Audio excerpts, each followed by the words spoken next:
आशीष वो फिल्म थी ना शोले, उसमें वो गब्बर सिंह डायलॉग मारता है ना कि गब्बर किताब से तुम्हें सिर्फ एक ही आदमी बचा सकता है, खुद गब्बर। तो वो आज सुबह जिस वो मैं सुन रहा था जब आपकी और हॉर्मस की कॉन्वर्सेशन हो रही थी, उन्होंने कहा कि मार्केट के लिए समय अगर कोई एक रिस्क है तो वो खुद डोनाल्ड ट्रंप हैं। और डोनाल्ड ट्रंप ने एक बार फिर से कड़ा रुख अपनाया है।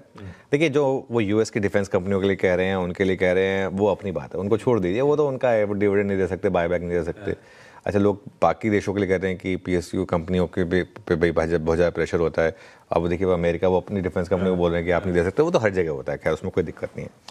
लेकिन एक इंटरेस्टिंग चीज़ जो निकल कर आई है ना कल, वो उन्होंने एक बिल, एक सेनेटर से बात हुई, उन्होंने कहा है कि काफ़ी डिलिब्रेशन के बाद एक बिल पर बात हुई है, एक बिल को उन्होंने अप्रूवल दिया है डोनाल्ड ट्रंप ने, जिससे होगा क्या, जो देश रशिया से ऑयल खरीद रहे हैं और जो सस्ता ऑयल रशिया से ले रहे हैं, उन्हें पीनलाइज करने की ताकत देता है प्रेसिडेंट ट्रंप को।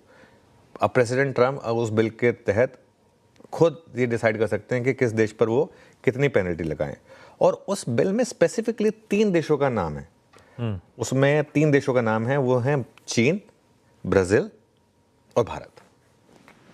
तो कहीं ना कहीं वो ये जो पेंच फंसा है ना, ये है। अगर आप देखें पिछले 3-4 दिनों में जैसे मार्केट एकदम से क्यों टूटा था, क्योंकि वो रिलायंस पे वो न्यूज़ आई। हालांकि उस न्यूज़ का खंडन किया रिलायंस ने, वो ब्लूमबर्ग की रिपोर्ट का।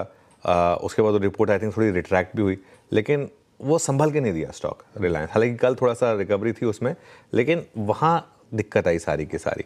तो कहीं ना कहीं वो एक वापस रिस्क बना कि क्या वापस रशियन ऑयल का मामला फिर से सामने आ रहा है हमारे, क्योंकि अगर नहीं होता तो अब तक वो 25% वाला जो पेनल्टी था वो हट चुकी होनी चाहिए थी, है ना। तो ये थोड़ा कहीं ना कहीं मुझे लग रहा है कि अब हमें डेटा नहीं पता है। प्रॉब्लम ये है कि हमें सिर्फ स्टेटमेंट्स ये आ रही हैं कि सब्सटैंशियली कट कर दिया है, कितना हम रशिया से ऑयल ले रहे थे, अभी कितना ले रहे हैं, हमें किसी को कुछ नहीं पता।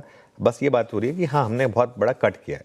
लेकिन जो भी है, इसका कहीं ना कहीं मामला ये है कि अभी ये शायद मामला फंसा हुआ है, और वो बार बार एक लाइन में ये जरूर जोड़ देते हैं कि prime minister Modi is my good friend. तो उससे वो बोले कि भाई ना, बात दोस्ती की करते हो लेकिन काम दुश्मनों वाले करते हो। खैर एनीवे, जो भी है मामला कहीं ना कहीं अटका पड़ा है वहाँ पर। तो खैर वो तो एक अपफ्रंट चीज़ होगी जिसकी वजह से थोड़ा सा एक दिक्कत है, और वो थोड़ा सा सोचा अपने लिए, उन्होंने काफ़ी कुछ कहा जिसकी वजह से उनकी खुद की मार्केट गिर गई। इसके अलावा डोमेस्टिक यूज़ पर आते हैं। अब आज सेंसेक्स की वीकली एक्सपायरी है, और नॉर्मली थर्सडेज हमारे यहाँ काफ़ी वॉलेटाइल रहे हैं, एक्सेप्ट लास्ट थर्सडे जब बिल्कुल मार्केट में एकदम ब्लू स्काई मोमेंटम था और वो एफआईज नहीं थे, तो इसके लिए एक अच्छा मोमेंटम आ गया था। Q3 अपडेट्स मोर और लेस जिन्होंने देने थे वो दे चुके हैं Q3 अपडेट्स, और अब मंडे से अर्निंग सीजन शुरू हो जाएगा फुल फ्लेजेड, उस पर आपकी ऑब्वियसली नज़र रहेगी। कल एफआईआईज ने बड़ी सेलिंग की है आशीष, इंडेक्स फ्यूचर्स में और कैश में, दोनों में मिला के। अगर कैश और फ्यूचर्स मिला दे तो करीब करीब 4,000 करोड़ की सेलिंग हुई। और यही हमारा एक रिस्क था कि जब एफआईआईज वापस आएंगे, जब वो छुट्टी पर गए थे तब निफ्टी 25,700 पर था, जब वो वापस आए तो 26,300 पर था।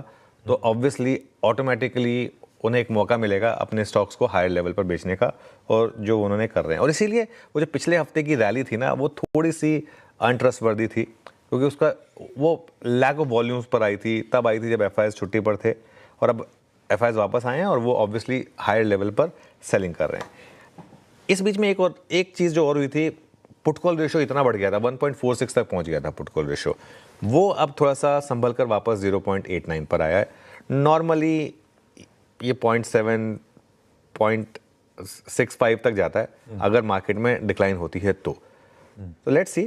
देखिए, मार्केट किसी भी एंगल से वीक नहीं हुआ है, ऐसा नहीं है कि मार्केट कोलैप्स हो गया है। हाँ, अभी भी ऑल टाइम हाई से हम ऑल टाइम हाई से भी 200 पॉइंट दूर है निफ्टी पे। तो उसमें कोई, अगर आप निफ्टी का एक 2 हफ्ते का चार्ट दिखा देंगे तो आप देखिए जरा, जो रिसेंट हाई से हम कितना गिरे हैं, 26,373 का एकदम हाईएस्ट पॉइंट था, वहाँ से हम 200 सवा 200 पॉइंट गिरे। तो कमज़ोर नहीं हुए हम, लेकिन ट्रेंड टूट गया, जो एक वन वे अप ट्रेंड चल रहा था। और ट्रेंड नेगेटिव कब होगा? 25,950 के नीचे। जब तक 25,950 के ऊपर क्लोज हो रहा तब तक ट्रेंड नेगेटिव नहीं है, लेकिन उसके नीचे ट्रेंड थोड़ा सा नेगेटिव होने का रिस्क रहेगा। लेकिन let's wait and watch. Interesting, ये हो गई बात बाजार और इंटरेस्टिंग समीकरणों की। एक